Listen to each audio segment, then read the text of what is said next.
முருகன் அவதாரம் அக்னி, சூரிய மற்றும் சந்திர சக்திகளை ஒருங்கிணைத்து அவதரித்த கதை. முருகன் அவதாரம் பற்றி கூறும் கதை மிகுந்த தீவிரமானது. சிவபெருமான் மற்றும் பார்வதி தேவியின் மகனாக முருகன் அவதரித்தார். ஆனால் அவர் அவதரித்த போது அது ஒரு விசேஷமான காரணத்திற்காகவும் இருந்தது. ஒரு காலத்தில் பரமசிவன் மற்றும் பார்வதி தேவியினை அடக்க முடியாத அளவுக்கு சக்தி வாய்ந்த அசுரர்கள் உலகில் உளறிக் கொண்டிருந்தனர்.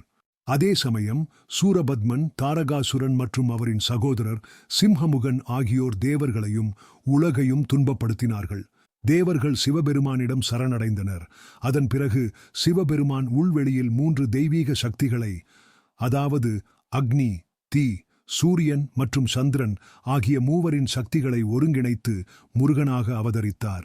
அக்னி, சூரியன் மற்றும் சந்திரன் என்ற மூவர் அவரின் சக்தியில் ஒன்றிணைந்து இந்த அவதாரத்தின் மூலம் முருகன் உலகில் தனது பூர்வீகமான வேலாயுதத்தை எடுத்து உலகில் அசுரர்களின் ஆட்சியை அழித்து தர்மத்தை நிலைநாட்டினார்.